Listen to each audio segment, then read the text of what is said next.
angibona intandane eyayihleli ngaphansi komthunzi lo uyangimangalisa.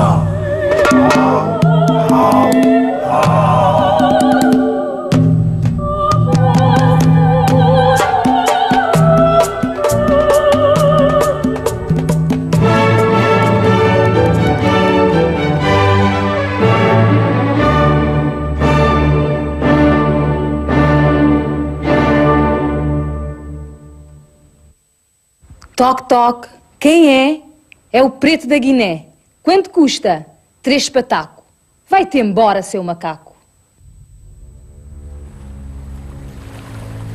Os negros viviam para lá do mar, numa terra pagã, selvagem e tórrida, em que o sol queimava a pele.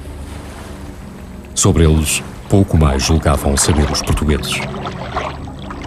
Até que, em agosto de 1444, 6 caravelas estão ao largo da costa algarvia.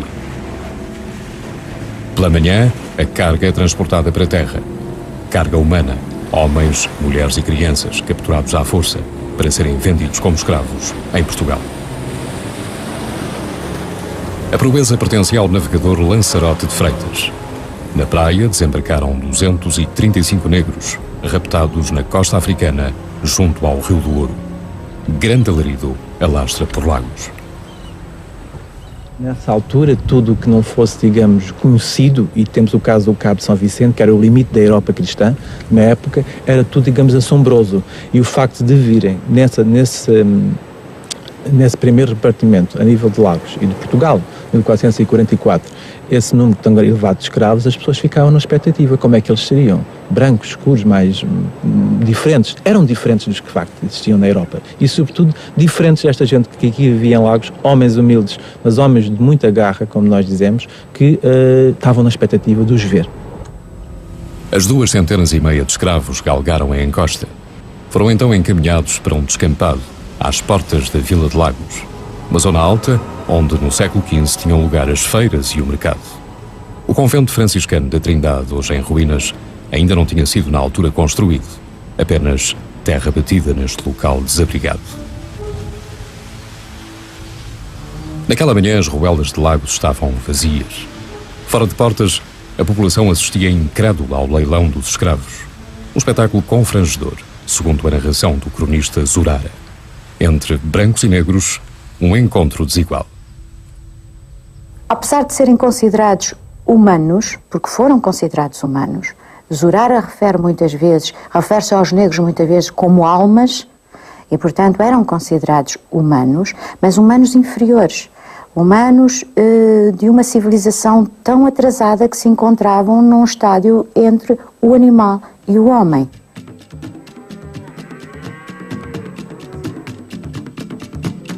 Uma certa repulsa, digamos assim, perante um certo número de características desses homens e dessas mulheres. A primeira questão será necessariamente a questão da cor da pele. Eu diria que o fenómeno do etnocentrismo, que é um fenómeno universal, vai funcionar e vai, portanto, dar a ver a diferença, mas ao mesmo tempo que os homens veem a diferença relativamente ao outro, eles próprios vão, digamos, transformar essa diferença numa diferença negativa, quer dizer, tudo aquilo que pertence ao outro é sempre inferior àquilo que é a nossa própria realidade e a nossa própria cultura. Isso é um fenómeno geral, é um fenómeno universal. E, portanto, a partir deste momento, ou seja, a partir do século XV, século XVI, vai-se fixando, digamos assim, a imagem negativa do africano. Não só o povo assistiu ao primeiro leilão de escravos. A nobreza mercantil de Lagos também acorreu às portas da vila. Montado a cavalo, um familiar do rei presidiu ao acontecimento.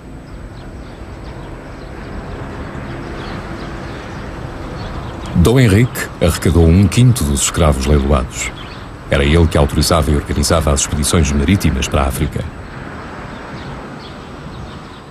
Vivia no Algarve rodeado por uma nobreza mercantil, gente de outras partes do reino que aqui tentava fazer fortuna com as descobertas. Em meados do século XV, Lagos era um importante centro naval. O mar prometia muito Quer aqui, quer em outras zonas, havia falta de gente para trabalhar. O recurso à mão de obra escrava era por isso uma solução. Os marinheiros que engrossavam as tripulações das caravelas participavam com os capitães nas pilhagens e nas operações de razia no litoral saariano e na costa da Guiné. Histórias de violência que o mar engendrou.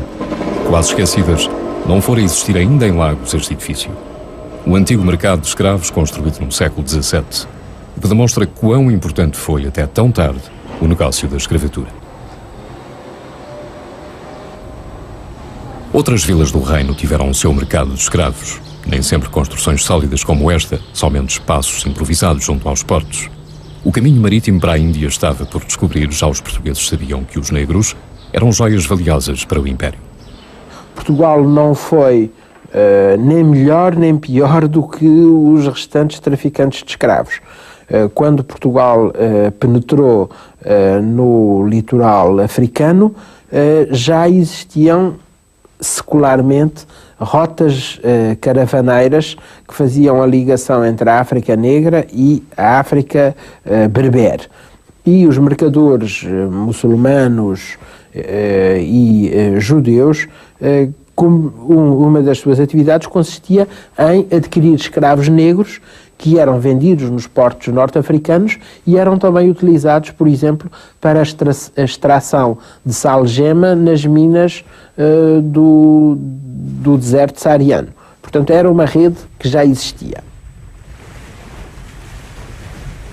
Na costa ocidental, os portugueses utilizaram primeiro a tática do rapto, mas depressa os capitães perceberam que era mais fácil conseguir escravos por meio de trocas. Armas, bugigangas em vidro, manilhas em latão ou cobre, cavalos, panos em algodão eram muito apreciados pelos chefes africanos. Essas mercadorias raras e caras, como até hoje, o objeto raro é sempre um objeto cobiçado. Bom, essas mercadorias sancionavam o poder e o prestígio dos chefes. Ora bem, isto para dizer, concretamente, que o desenvolvimento do tráfico de negreiro atlântico não se pode explicar, digamos assim, através dessa ideia de que os africanos aceitaram ser escravizados. Não, os africanos lutaram para não ser escravizados, procuraram, obviamente, não ser escravizados. Mas é preciso ter em linha de conta que os africanos não são esse bloco homogéneo, mas, pelo contrário, num seio de uma determinada sociedade, uma determinada organização política, há, efetivamente, os chefes e há depois a massa da população. E, portanto, é evidente que se os chefes se beneficiavam e podiam apoiar o tráfico de escravos, é evidente que a população, procurava fugir, nomeadamente ao facto de ser escravizada, obviamente, não é?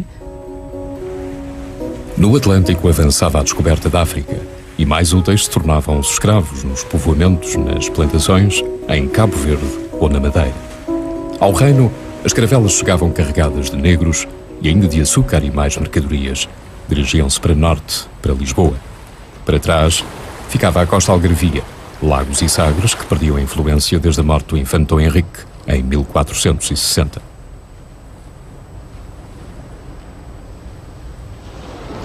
No século XVI, Lisboa vivia do rio. Perto do Tejo estavam as repartições públicas que controlavam o comércio africano. A Casa da Guiné era um complexo enorme situado entre a Ribeira das Naus e o Terreiro do Paço.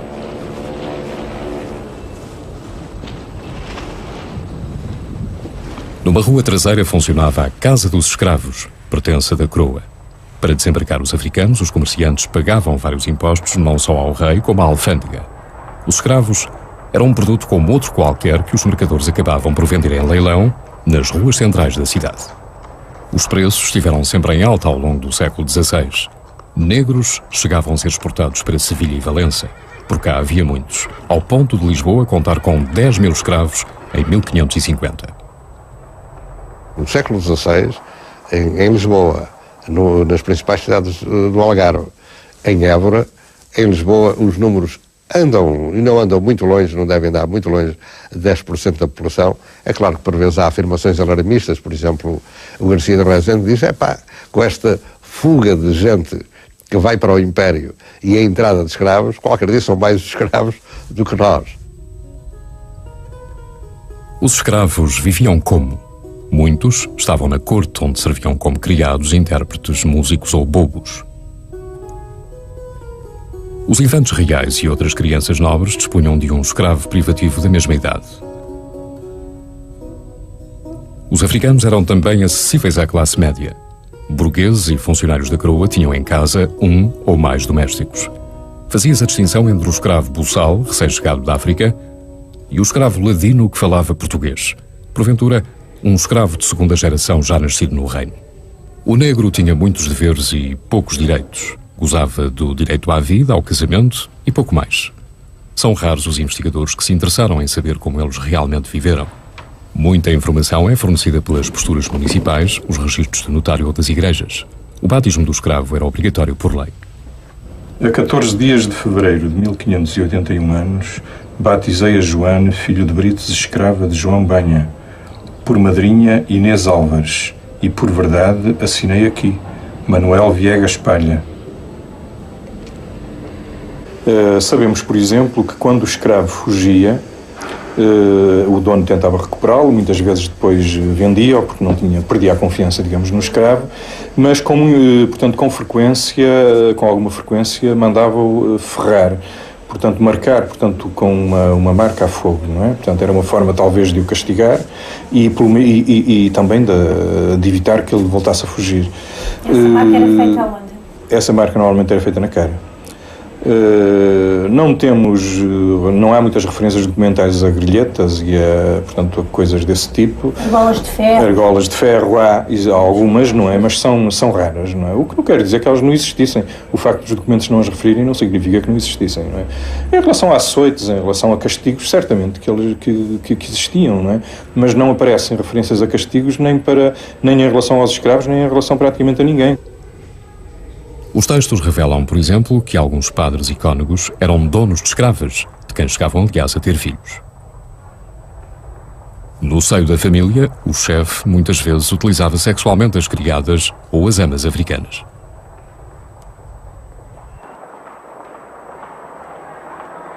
Penso que a maior parte das escravas se cruzava, não se casava não, porque portanto, o casamento era raro, mas se cruzava com homens não negros. E realmente a mestiçagem foi sempre muito grande e por isso nos aparecem muitos escravos já no século XVII, no século XVIII, em que as características, digamos, originais africanas praticamente tinham desaparecido. Se calhar muitas vezes o escravo era mais branco que o dono, não é? Em alguns casos. Alguns investigadores acreditam que a genética permite saber qual a dimensão da mestiçagem entre brancos e negros em Portugal. Certas características silenciosas do organismo humano passam de geração em geração e podem ajudar-nos a compreender o passado. Em vários pontos do país, uma análise de sangue foi recolhida em 16 mil rapazes que ingressavam no serviço militar. Os resultados foram analisados pelo Departamento de Genética Humana do Instituto Ricardo Jorge, em Lisboa. Apurou-se que, nas amostras colhidas a sul do Mondego, surgia com frequência a hemoglobina S. Ora, esse marcador do sangue não é de origem europeia, mas sim, em geral, de origem africana. O estudo foi coordenado por João Lavinha. Para este investigador, só a entrada de escravos pode explicar a difusão entre os portugueses da hemoglobina S.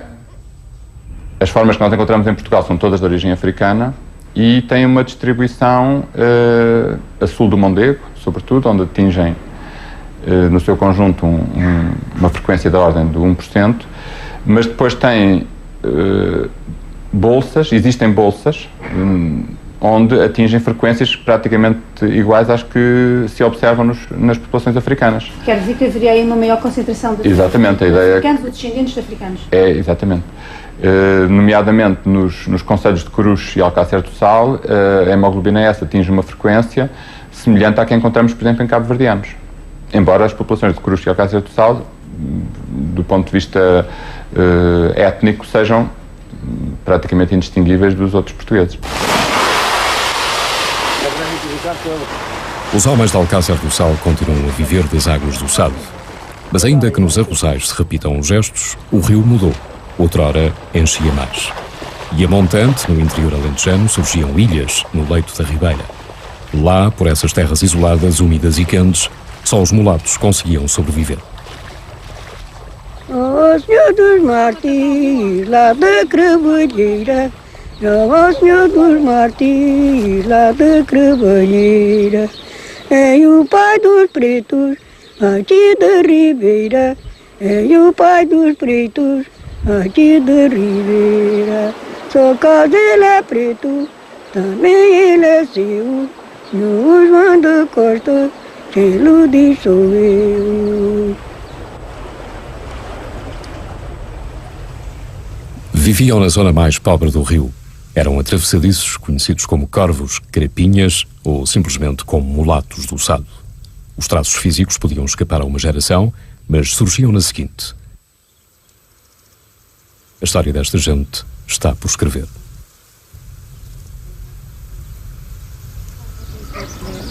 Gente modesta, trabalhadores do campo que apenas podem contar o que um dia ouviram dizer.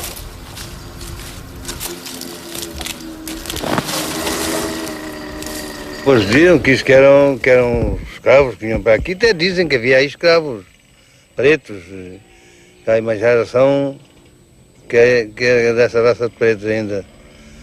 Que é aqui uma aldeia que se chama. Já não é aldeia, nem sequer, que está lá o sítio. Já caiu tudo, já botou tudo água abaixo.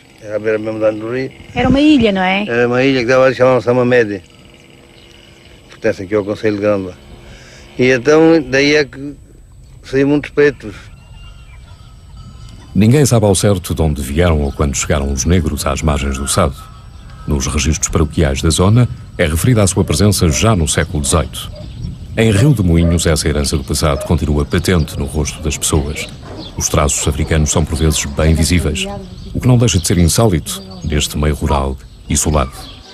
Fora da pequena aldeia são conhecidos por alcunhas chamados de sadanhos pelas gentes de Grândola ou de Alcácer. Ser diferente nunca foi fácil. Por isso a comunidade de Rio de Moinhos é fechada e cautelosa. Nunca ganham nada em ter sido objeto da curiosidade alheia. A questão dos negros é um assunto tabu, privado. Mas, como as palavras são como as cerejas, muitas histórias acabam por surgir no correr da conversa. Alguns homens contam, por exemplo, que um dia, por serem mestiços, foram sujeitos a um exame. O problema era o problema que diziam que isto esteve aqui habitado ainda por certas pessoas assim desta maneira. E depois, negras, não é? Exatamente. Que havia aqui. Pois. E depois veio uns doutores, não sei de onde, e traziam uma pasta com todas as raças de cabelo e daí se tirava esse exame para essas coisas. Como é que era o exame? O exame, eles... O que é que lhe fizeram? Os cabelos, puxavam os cabelos à gente e depois iam ver na pasta deles aquele cabelo estava lá tal e qual como tinham eles trazido na sua pasta. Para tentar saber se tinha tido algum familiar de origem Exatamente. E que idade é que o senhor tinha na altura desse exame? Nessas idades, vai lá, já era um bocadinho mais velhito, já trabalhava nas limpezas, por isso que já trabalhava nas limpezas, já tinha aí meus 17 anos ou 16, coisa assim. E não se recorda que organismo é que fez esse exame? Não. O Serviço do Estado? Não sabe o que é? Eu acho que fosse para o Estado. Mas não tem a certeza? Não tenho certeza, mas acho que fossem eles mesmo que fizessem essa coisa para saberem. Mas o senhor na sua família recorda-se de familiares que fossem mais escuros? Sou capaz de conhecer. Havia, não é? Sou capaz de conhecer. Tem fama da minha família ser família de porcos. Pronto, pá, eu não vou negar. Pensei que a minha geração, que já veio dos preços que cá estavam. A minha geração veio dos preços que cá estavam. Pois, que vieram já há muitos séculos mesmo. Muitos séculos que cá vieram. Pois. Agora, muita gente não quer, mas eu não escondo aquilo que estava, que muita gente não sabe. E eles tiveram uma vida pior que a vossa? Esses que vieram para cá? Não sei se tiveram uma vida pior que esse, não, digo já. Digo já. A sua também não foi boa, não é? A minha, porque eu considero por guardar porcos, nozinho que a minha mãe me teve. Pronto, nozinho que a minha mãe teve, considero por guardar porcos. Portanto, eu digo, não sei se tiveram uma vida pior que a minha, que não tiveram. Eu não sei a vida que era passar, mas sei a vida que é para si. Eu só gastei comer essa parte de sapato, tinha 14 anos, mas acabei já aqui de dizer, tinha 14 anos, consigo comer parte de sapatos, e quando fui cá só comer sapato, aqui, esta parte aqui não tinha sola. Os pés da barra já mesmo, só tinha o calcanhar. Ao fim de um ano, meu pai comprou um par de sapatos de borracha. Guardar porcos de verão com um par de sapatos de borracha. Agora, se o tempo estava quente com um par de sapatos de borracha, ainda pior era. Claro. Com os calçaditos assim, chegava aí ao sábado, minha mãe dizia, vai para o quarto e larga a roupa para ir para a mãe lavarem. Foi a minha vida, que eu penso nisto, que muita gente não sabe que foi a vida. Histórias do passado numa aldeia que afinal é recente. Em Rio de Moinhos, as casas foram construídas há pouco tempo, 20, 30 anos. A maioria das pessoas não morava no lado de cá da Ribeira do Sado. Na outra margem erguia-se uma enorme casa agrícola, onde todos viviam e trabalhavam. Era o monte da Quinta de Cima, outrora rodeado de arrozais. Naquele tempo, barcas de madeira, de que hoje só resta uma, transportavam dezenas de homens e mulheres para as folhas de arroz. Quando eu nasci, já comecei ali aquele monte, está tudo caído, pá. Teve os donos são algarvios, já morreram. Os netos têm deixado para cá daqui. A história dos mulatos do Sado é também a história da Quinta de Cima. Antes do 25 de Abril, já a economia do monte entrara em declínio. Mas desde então a degradação não parou. Das terras, só alguns rendeiros produzem agora alguma coisa. A quinta está vazia. As cegonhas tomaram conta das chaminés e das abas dos telhados. Várias gerações de trabalhadores agrícolas nasceram aqui, onde trabalharam uma vida inteira para uma única família de proprietários. Desenrolaram-se neste pátio os bailes do mastro, mas também as histórias de pobreza que se ouvem contar e fazem parte da memória coletiva de Rio de Moinhos. Um monte com ruas em que nas casas exíguas viviam famílias numerosas. Muito perto, uma escola primária para quem quisesse estudar. Na cantina esgotava-se o salário na compra dos víveres. O dinheiro era curto, 84 escudos por semana, na década de 50. Na prática, uma vida de escravatura em que os contactos com o exterior eram quase nulos. Um automóvel no monte constituiu um verdadeiro acontecimento. Pelas poucas fotografias existentes é possível constatar que os traços africanos eram muito acentuados nas várias famílias. Mas, curiosamente, o etnógrafo Leite Vasconcelos comentava já em 1898 que estavam a desaparecer as características próprias dos trigueiros do Sado. Como tantas outras crianças, na quinta nasceram as netas deste homem. E acima disto tudo, a coisa que tem mais tempo. A juventude vivida no monte, a fase dos namoros, deixaram alguma saudade a Raquel e a Erosina. Naquele tempo, havia gente muito mais escura, talvez por serem poucas as que casavam com homens de fora. Tinha muitas pessoas aqui do norte, ainda houver algumas que namoraram, umas casaram aqui mesmo da nossa zona nenhuma. Casavam-se só aqui com os rapazes da terra? Só com este sim, tudo da terra. Agora já vão qualquer, mas geralmente era tudo aqui da terra. Pois isso talvez tenha ajudado a manter a cor. É isso, era tudo. Era, mas era geralmente. Nunca demos assim para as minhas idades, que já tenho 66 anos, nunca dei por casamento assim. Aí uns 20 anos estava com as crianças pequenas ali da creche. E às vezes diziam, eram todas minhas primas. Cheguei a ter ali 15, 16 e ia ver e assim, eram todos os meus primos. Eu faço a comida lá na escola, os guetos já estão todos em pertencem. Isto era uma família mesmo. Os empréstios têm sido sempre difíceis. Agora, em Rio de Moinhos, as novas gerações são diferentes.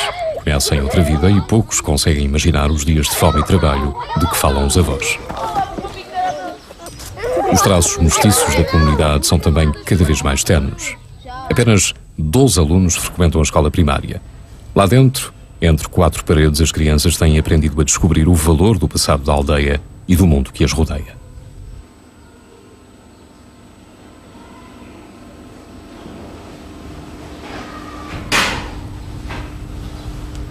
Grande parte do mérito pertence a Catarina Albuquerque, há 22 anos, professora primária em Rio de Moinhos. Catarina fez alguma recolha fotográfica sobre as histórias da Ribeira do Sado. Mas do longo convívio que tem mantido com as pessoas da terra, sabe como é difícil fazê-los voltar atrás, recordar o estigma da cor da pele e o isolamento a que estiveram votados. Os mais velhos é difícil tocar nesse assunto porque estão muito mais marcados e sofreram muito mais. Com estes mais novos já é mais fácil trabalhar e falar sobre o assunto. Já têm oportunidades de se mostrarem, de se valorizarem, mostrarem-se iguais aos outros. Os antigos não, nem sequer tiveram essa oportunidade, coitados. Poucas centenas de pessoas vivem em Rio de Moinhos, uma comunidade muito especial, com traços africanos, o que vem acontecendo há muitas gerações, pelo menos desde o século XVIII. As mesmas características são evidentes em São Romão, uma aldeia próxima, também situada nas margens do rio. A origem dos mulatos do Sado, secular como é, só pode estar associada à presença de escravos na região, ou então associada a homens negros já libertos, descendentes de escravos. Seriam, em todo o caso, homens do campo, o que não é de estranhar, pois a mão de obra escrava foi utilizada em trabalhos agrícolas desde o século XV. Mas enquanto por todo o lado o sangue negro se dilui na população portuguesa, no Sado foi diferente, os mestiços ficaram. A explicação para isso tem a ver com a seleção natural e com as epidemias de paludismo que alastravam nas plantações de arroz.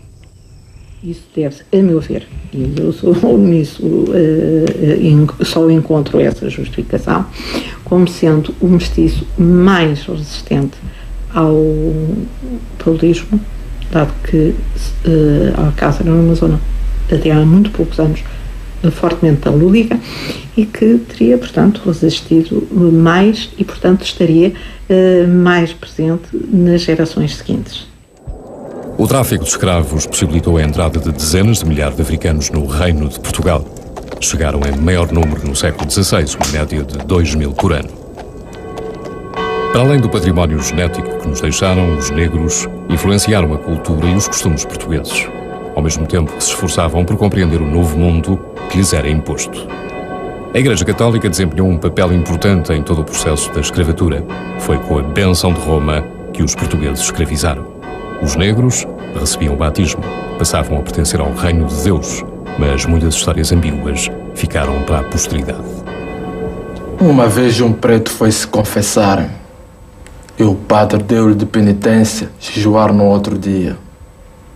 O preto, com receio de se esquecer, pediu ao padre que lhe escreve o dia em que havia de jejuar. O padre escreveu: amanhã jejuará o preto. O preto lia todos os dias o que estava escrito no papel, como nele se lia. Amanhã, dizia, ainda bem que nascer hoje e nunca jejuou.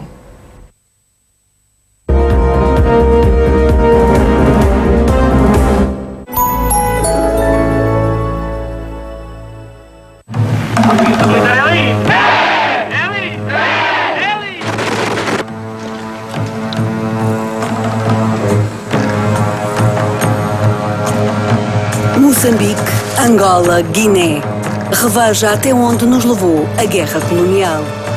1999. Série premiada da autoria de Joaquim Furtado. Os aldeamentos eram campos de concentração. A Guerra. Aos fins de semana à noite, na RTP Memória. Um novo olhar.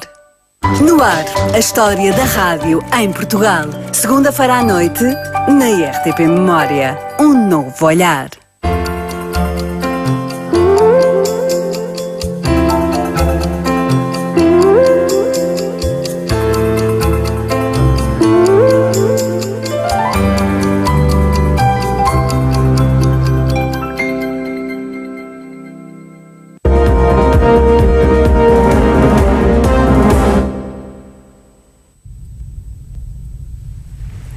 O Atlântico foi, entre os séculos XV e XIX, a principal via de transporte de escravos. Utilizavam-se caravelas, naus e caravelões, barcos de serviços que faziam ligação entre as feitorias. Arrecadados no Golfo da Guiné ou em Angola, muitos sucumbiam nas viagens de longos meses até ao Reino ou até ao Brasil. A violência estava sempre presente. As marcas do corpo do africano, que são marcas simbólicas ligadas aos rituais de iniciação, etc. São as escarificações, são as tatuagens, etc. Essas marcas que simbolizavam a sua ligação e a sua integração nas cidades africanas, essas marcas são, de certa maneira, eliminadas através das marcas novas, do novo corpo de escravo que é construído com, enfim, as marcas que são colocadas pelos compradores dos escravos. O novo corpo e a nova vida do africano eram abençoados pela Igreja Católica. As aventuras marítimas dos portugueses visavam também a expansão da fé. Na verdade, o mercador e o missionário andaram sempre juntos. As primeiras incursões do Norte de África tinham sido legitimadas por bulas papais. As cruzadas contra o infiel eram uma guerra justa. Mas quando a captura dos escravos se transformou num negócio pacífico entre portugueses e chefes africanos, muitos deles infiéis, a Igreja anuiu de novo. Valia a pena tudo fazer para captar as gentes africanas, pagãs, culpadas de bestialidade, canibalismo e de tantas outras aberrações. Em 1455, pela Bula Romanus Pontifex, o Papa Nicolau V concede aos reis de Portugal o direito de monopólio na conquista e nos negócios em África, a sul do Bujador. A Igreja foi extremamente permissiva. Muito permissiva. Preocupou-se com o destino dos escravos, com a maneira como era feito o tráfico, mas a visão que predominava é que esses indivíduos entravam para o seio da cristandade. E neste momento, civilização e cristianização eram dois termos que se sobrepunham. E, portanto, não condenavam de maneira nenhuma o tráfico, louvavam até a iniciativa porque se estavam a retirar essas almas, esses indivíduos, dos quais se obtinha inclusivamente proveito, mas estavam a retirá-los do seu meio nefasto de pecado, de um mundo que inclusivamente, em alguns casos, tinha sido usurpado à própria Igreja pelo muçulmano e que, portanto, fazia reentrar esse indivíduo no mundo cristão.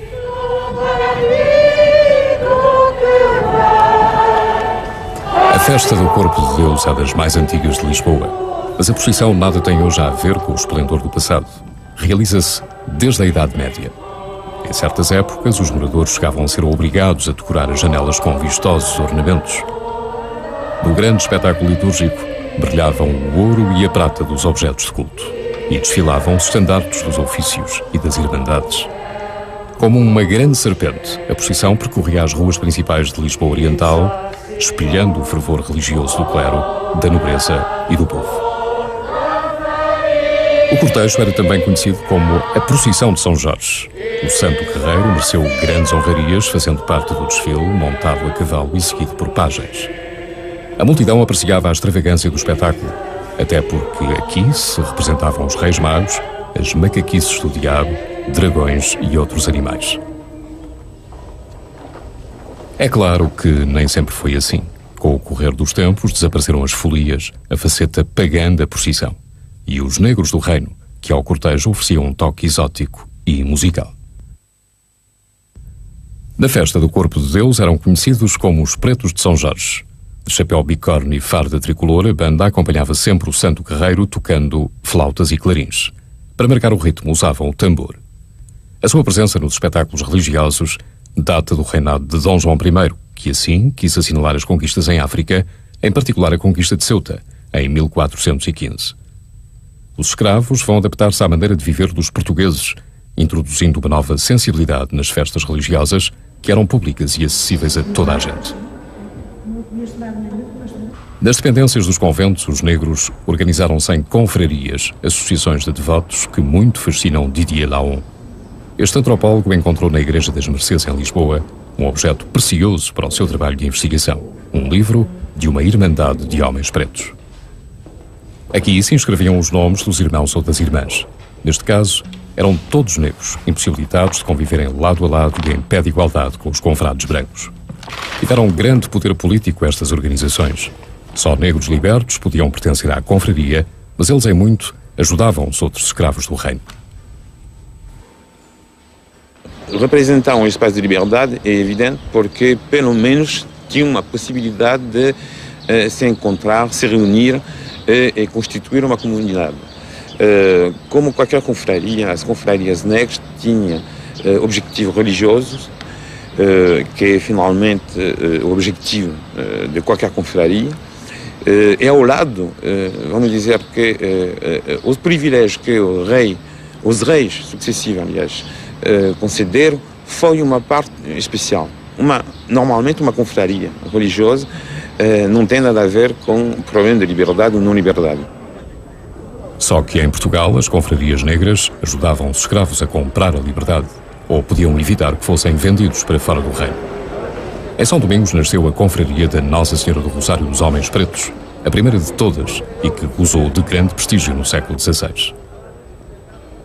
No convento do Carmo existiu outra. Eram 7 no século XVIII em Lisboa, mas havia mais nas diferentes cidades do reino. Conforme as épocas e os reis, assim se alargavam ou reduziam as regalias e o poder dos confrades negros. No Poço dos Negros não há nada que agora nos recorde a antiga utilização do local. Nesta zona limítrofe, junto a São Bento, eram enterrados os escravos numa vala comum mandada a abrir por Dom Manuel I no século XVI. Até então, os negros não tinham direito a qualquer tipo de sepultamento, sendo os corpos atirados ao acaso para os terrenos baldios. As descobertas provocaram mudanças profundas no cotidiano da cidade. As atividades marítimas faziam crescer a economia e o número de moradores, nem todos com vontade de trabalhar ou com sorte na vida. Os negros convivem com as classes mais baixas. Frequentavam as zonas ribeirinhas, os mal cozinhados da Ribeira ou de Belém. Pedem muitas vezes esmola exibindo um santo ou um menino. Muitos deles eram já negros livres, a quem o dono, em vida ou depois da morte em testamento, tinha dado alforria. Em alguns casos, quando se tratava de crianças, os senhores mandavam, portanto, legavam uma determinada soma em dinheiro para que o escravo fosse aprender um ofício para depois poder viver com ele. Portanto, aparece muitas vezes em cartas de alforria, lego, deixo uma importância tal para que o meu escravo possa, portanto, aprender o ofício de sapateiro, ou se fosse uma rapariga, o ofício de lavadeira, ou coisas, portanto, desse tipo. Portanto, claro que em situações dessas o escravo, evidentemente, que começava a sua vida em vantagem, portanto, numa situação relativamente vantajosa. Mas penso que na maioria dos casos isso não aconteceria e uma grande parte dos escravos que eram alforriados acabavam por cair na marginalidade, portanto, iam constituir, digamos, as camadas inferiores da sociedade, sobretudo quando se tratava de escravos já idosos. Uma vez libertos, os negros ocupavam-se em ofícios, faziam expedientes, as mais diversas tarefas. Eram marítimos em Lisboa e na outra banda. Às vezes, iam até mais longe, partiam na carreira da Índia. Entretanto, as mulheres eram as famosas negras calhandreiras. Pelos bairros da cidade recolhiam os dejetos das casas que despejavam no Rio Tejo. A integração dos negros fazia-se lentamente. Em 1761 é mesmo proibida a entrada de novos escravos nos portos da metrópole. Uma medida do Marquês de Pombal, não por certo humanitária, mas que visava sim desviar para o Brasil o tráfico da mão de obra cativa. Na colónia usavam e abusavam dos escravos. Ao longo de 4 séculos, milhões de africanos foram transportados para este lado do Atlântico.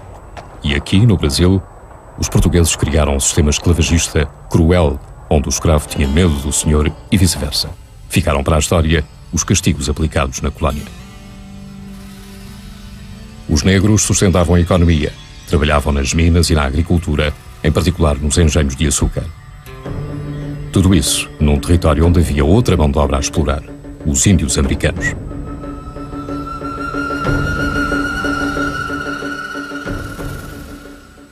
Já em meados do século XVI, os colonos estavam convencidos de que a mão de obra índia não era adequada ao trabalho da terra. Eram úteis como caçadores, pescadores, condutores de gado, etc., mas não tinham a rentabilidade considerada indispensável para o trabalho na terra.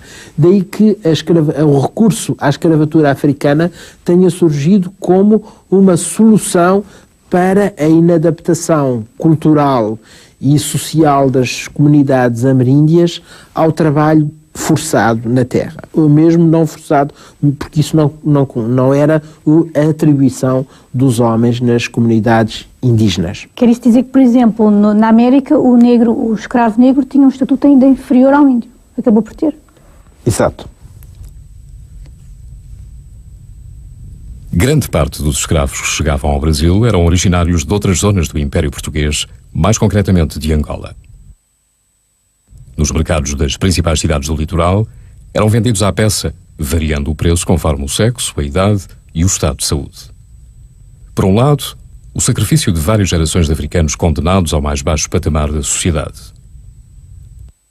Por outro, a elite colonial portuguesa, que nas festas e nos saraus apreciava as danças e as modinhas musicais semi-eruditas, por vezes até picantes, com forte influência dos ritmos africanos.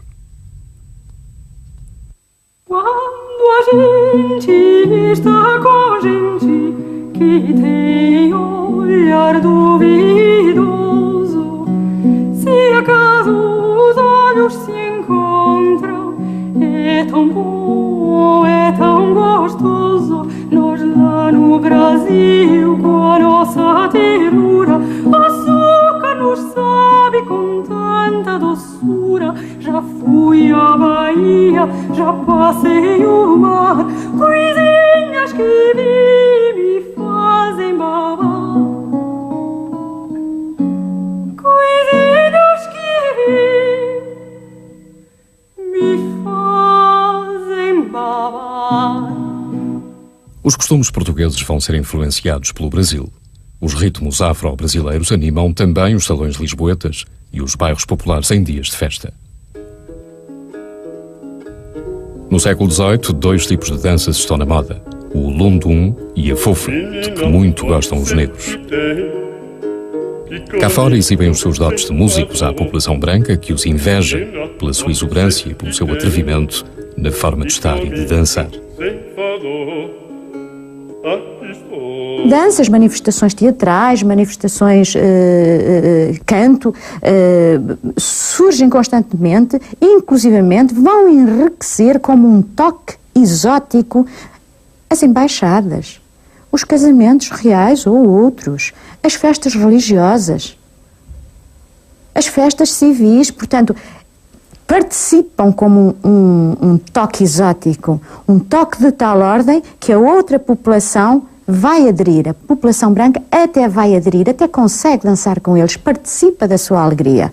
E, ao mesmo tempo, não tem qualquer problema em os rebaixar com expressões como a interjeição característica do achim, quando passava um negro, ou até com o balido da cabra, quando, ao passar um negro, preferiam mé ou tó, característico do chamamento dos porcos, por exemplo, o que é extremamente apreciativo. Na literatura portuguesa encontram-se muitas referências às danças de pretos, uma tradição que se espalhou por todo o país, onde quer que houvessem escravos ou seus descendentes. Mesmo aqui no interior do Alto Douro, longe do mar e dos portos de entrada de escravos, se encontram vestígios dos africanos. Nesta zona rural, na antiga comarca de Moncorvo, várias danças populares divertiam as raparigas e os rapazes de antigamente. Uma delas era o pingacho. Por bailar el pingacho dar real, por bailar el pingacho dar real, bailalo, bailalo. O pingacho é cantado em dialeto mirandês e parece ter sofrido influência espanhola. Mas por outro lado, na dança há uma umbigada, à altura em que os pares aproximam os ventres. Aqui, sem a malícia da fofa ou do lundum.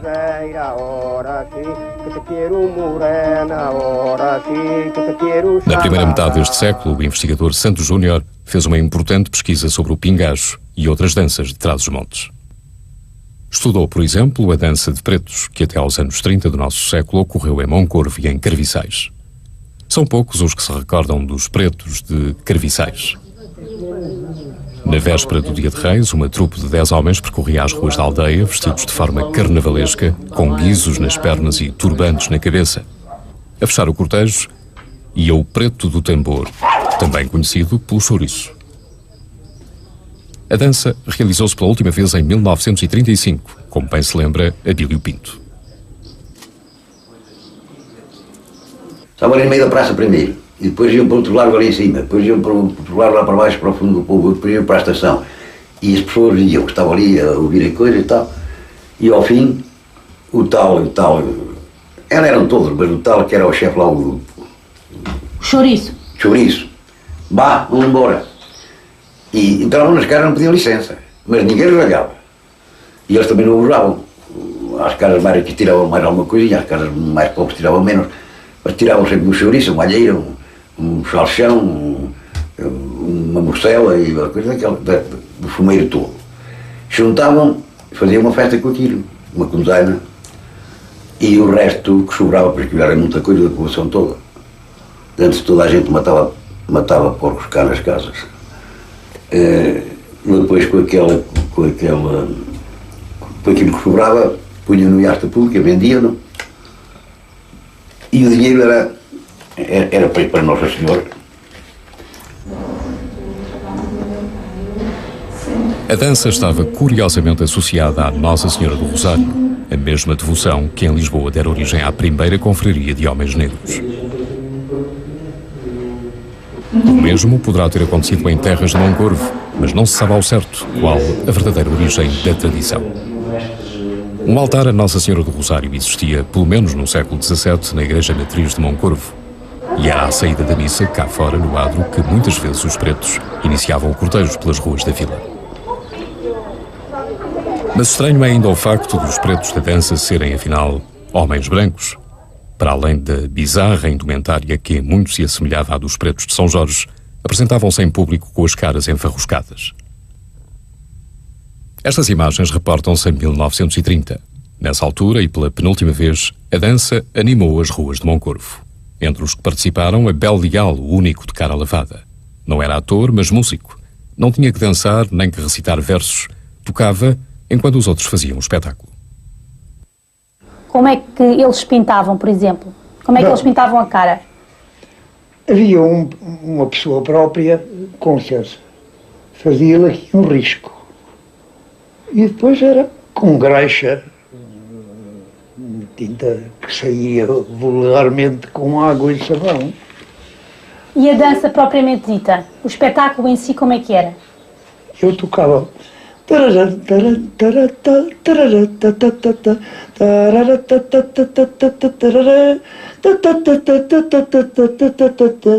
Era eu, fazia este canto no Noivarito. Foi uma música adequada para esta dança. Fomos convidados a ir a uma exposição em 36, com Salazar em Lisboa, e o grupo folclórico Moncorvo dos Pretos foi. Em Moncorvo, a dança dos pretos tem sido um enigma para os antropólogos. Os antigos solares espelham o prestígio que a comarca alcançou no passado. Talvez tivessem sido os ilustres dignatários da coroa que aqui se fixaram, os responsáveis pela introdução de mão de obra negra nos serviços domésticos ou nos trabalhos agrícolas. Os registros paroquiais confirmam que houve escravos na região. Talvez a dança tenha perdurado mesmo depois do desaparecimento dos escravos, ainda que para isso os homens de Moncorvo tivessem que pintar a cara de preto.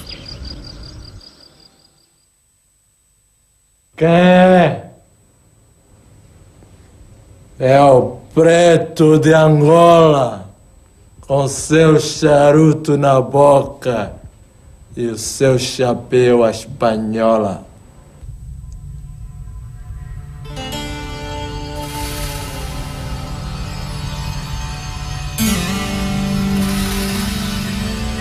Os negros foram sempre utilizados nas paródias. Eram os bobos da corte nos palácios reais e também aqui nas praças de touros. Face ao animal, os nobres cavaleiros exibiam a sua valentia. Mas nos momentos mortos, essa tarefa difícil cabia aos intervaleiros africanos, por sinal, muito menos protegidos.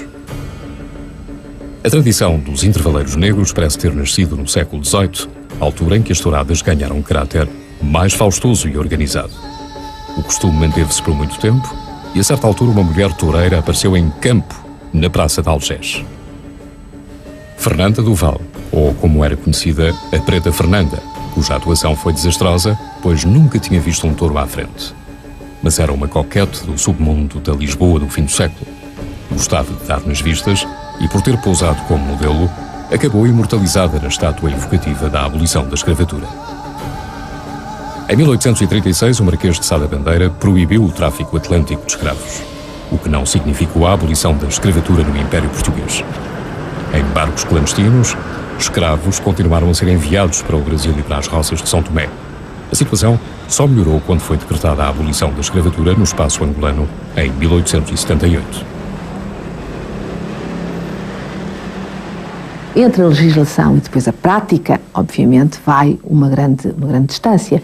E eu posso lhe dar um dado pessoal muito concreto. Eu tenho 51 anos e lembro-me, conheci uma senhora que tinha sido vendida como escrava em São Tomé quando era pequena. Isto passava-se, portanto, quando eu tinha os meus 10 anos de idade, 1960 até aí, a data em que ela morreu. E a memória dela, a memória dessa senhora, que era, enfim, como se chamava na altura, uma criada doméstica, na sua memória, ela continuava uma escrava. Ela tinha sido vendida como escrava em criança.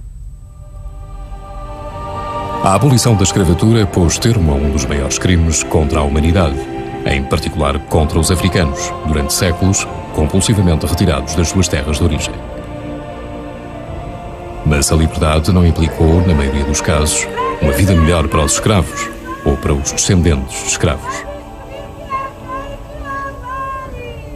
Para além de fazerem os despejos da cidade, as mulheres negras continuaram como domésticas ou tornaram-se vendedeiras de produtos pouco rendíveis, como o mexilhão, os termossos ou a fava rica.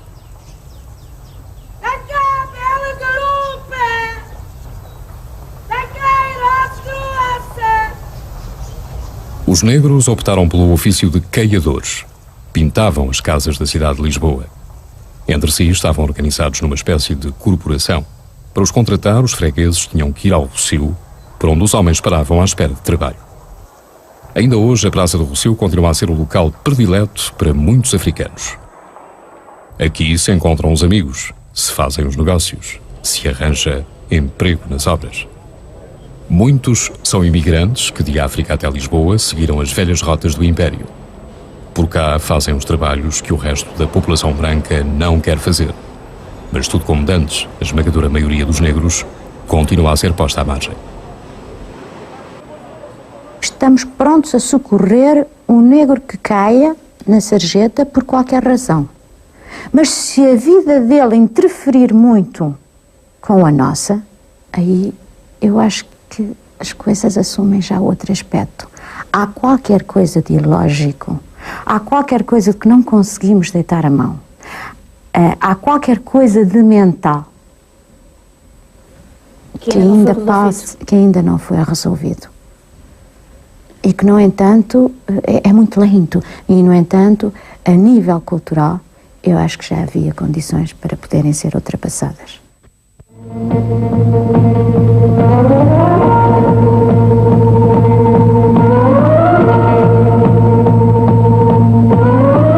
Dentes fortes, gengivas sãs, boca saudável, só com pasta medicinal Coto.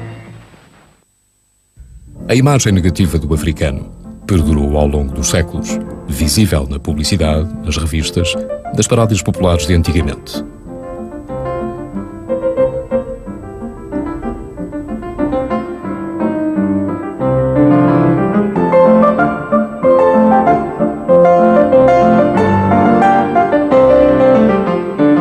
Foram sempre uma presença tão apagada que raros investigadores se interessaram pela sua história e pelo seu contributo para a cultura portuguesa.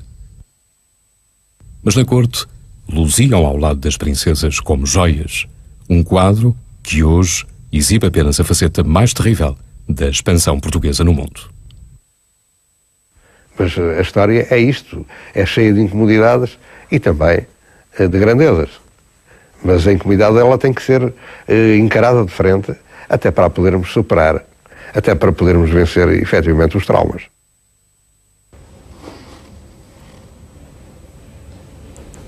Sou pretinho da Guiné, de ti muito conhecido, pelo meu bom trabalhinho que te tenho oferecido.